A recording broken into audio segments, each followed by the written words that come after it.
বিচার সংস্কার ও নির্বাচন, অর্থাৎ এখন যে বিষয়গুলো আপনার আমাদের জাতির সামনে সবচেয়ে মুখ্য হয়ে দেখা দিয়েছে। আজকে আপনারা লক্ষ্য করেছেন যে আমাদের জুনায়েদ সাকি সাহেব তিনি এবং আমাদের নূর সাহেব যে কথাগুলো বলেছেন অত্যন্ত প্রাসঙ্গিক কথা বলেছেন। আমার মাঝে মাঝে এই প্রশ্ন হয়, আমি কিছুক্ষণ আগে সৌরভ ভাইকেও প্রশ্ন করছিলাম যে আমরা জাতি হিসেবে ঠিক এক্স্যাক্টলি কোন জায়গায় কিভাবে যেতে চাই সেটা আমরা সঠিকভাবে উপলব্ধি করতে পারছি কিনা। এত বড় একটা অভ্যুত্থান, এত ত্যাগের বিনিময়ে, এত প্রাণের বিনিময়ে, সেটাকে আমরা ঠিকভাবে আমাদের জাতির কল্যাণে আমরা কাজে লাগাতে পারছি। দুর্ভাগ্যজনকভাবে আমরা দেখছি যে আমাদের অনেক যতই দিন যাচ্ছে ততই বেশি আমরা বিভক্ত হয়ে পড়ছি। বিভক্ত হয়ে পড়াটা এটা কারা করছেন, কেন করছেন, এটা আমাদের উপলব্ধি করতে হবে। এবং একটা জিনিস লক্ষ্য করে দেখবেন যে আজকে খুব প্রবলভাবে মিডিয়াতে, বিশেষ করে সোশ্যাল মিডিয়াতে কতগুলো পক্ষ নিয়ে একেবারে নেমে যাওয়া হয় এবং প্রতিপক্ষকে একেবারে আপনার পুরোপুরি ঘায়েল করে দেওয়ার প্রচেষ্টা চালানো হয়। আমরা যে মুহূর্তে মনে করছি এই মুহূর্তটাকে, এই সময়টাকে, এই অন্তর্বর্তীকালের সময়টাকে, এটা হচ্ছে আমাদের ঐক্যের সময়। এটা হচ্ছে আমাদের ন্যূনতম বিষয়গুলোতে একমত হয়ে আমরা একটা রাস্তা ধরবো, একটা ট্র্যাক ধরবো। সেই জায়গায় এটাকে বিভক্ত করে ফেলা হচ্ছে। কারা করছেন, কেন করছেন, এটা নিশ্চয়ই আপনারা উপলব্ধি করছেন এবং নিশ্চয়ই এটা আপনারা সেভাবে আপনারা চিন্তাও করছেন। শুধুবৃন্দ, আমরা দীর্ঘকাল ধরে ফ্যাসিবাদ বিরোধী আন্দোলন করেছি। আমরা বলতে আমি বলছি বিএনপি, এই দেশের মানুষ করেছে। এবং বিএনপি যেটা কিছুক্ষণ আগে সাকি সাহেব বললেন, আমরা 2016 সালেই রাষ্ট্র ব্যবস্থার যে পরিবর্তন করা দরকার, মেরামত করা দরকার, সে ব্যাপারে বেগম খালেদা জিয়া তিনি ভিশন 2030 দিয়েছিলেন। তারপরে আমরা 2027 সালে 2022 সালে 27 দফা কর্মসূচি একটা দিয়েছিলাম।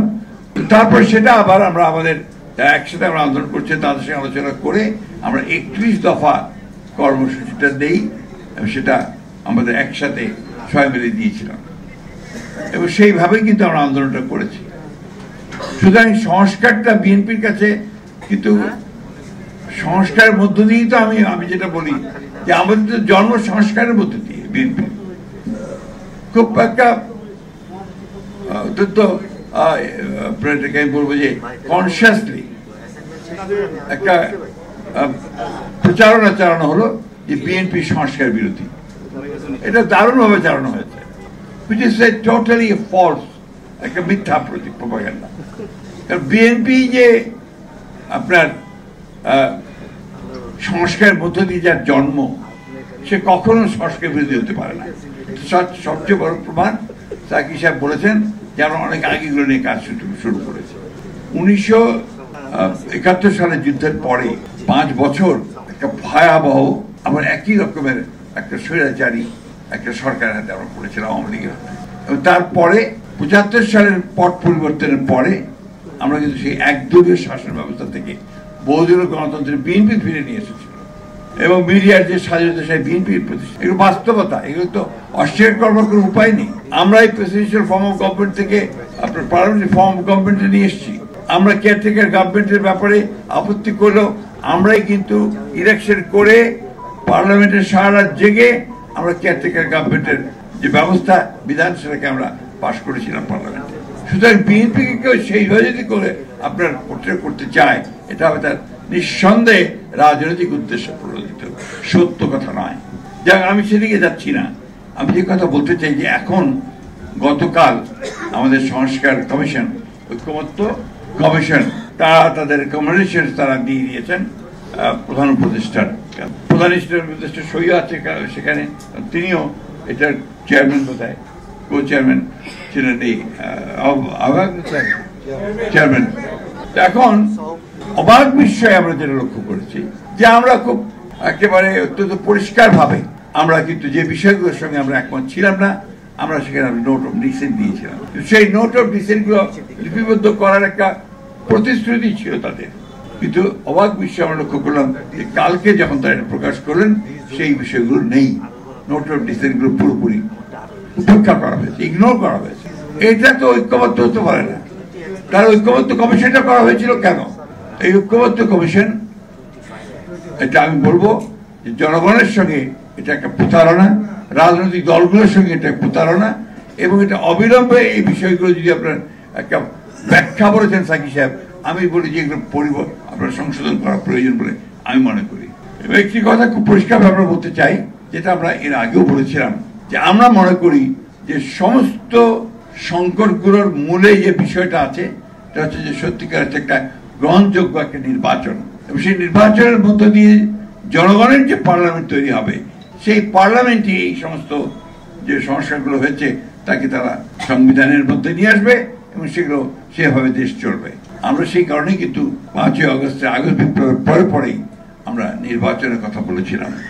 তখন আমাদেরকে অনেকে বলা হয়েছিল আমরা ক্ষমতা চাই, সেই জন্য আমরা অতি দ্রুত নির্বাচন চাচ্ছি। আজকে প্রমাণিত হচ্ছে যে এই নির্বাচনটা যত দেরি হচ্ছে তত বেশি সেই শক্তিগুলো শক্তিশালী হচ্ছে, ফ্যাসিবাদী শক্তিশালী হচ্ছে, যারা বাংলাদেশকে অস্থিতিশীল দেখতে চায়, এখানে একটা এনার্কি তৈরি করতে চায়, এখানে একটা আপনার গণতন্ত্র যেন সত্যিকার অর্থে প্রতিষ্ঠিত না হয় সেই ব্যবস্থাটা দেখতে চায়। আজকে সেই জন্যই আজকে আমি বক্তব্য বেশি বাড়াতে চাই না। আমি অন্তর্বর্তীকালীন সরকারের প্রধান উপদেষ্টার দৃষ্টি আকর্ষণ করে বলতে চাই, আপনি কিন্তু আপনি জনগণের সামনে কিন্তু প্রতিশ্রুতিবদ্ধ, ওয়াদাবদ্ধ যে আপনি এখানে সত্যিকার অর্থেই যেটুকু সংস্কার দরকার সেই সংস্কারগুলো করে আপনি একটা জনগণের যে কাছে গ্রহণযোগ্য একটা নির্বাচন দেবেন, সেই নির্বাচনের মধ্যে যে পার্লামেন্ট আসবে সেই পার্লামেন্ট এই দেশের সংকটগুলো সমাধান করবে। সুতরাং আজকে যদি এর থেকে কোনো ব্যত্যয় ঘটে, এর থেকে বাইরে যদি যান, তার দায় দায়িত্ব সম্পূর্ণ আপনাকেই বহন করতে হবে। এই কথাটা আমি খুব পরিষ্কার করে বলতে চাই।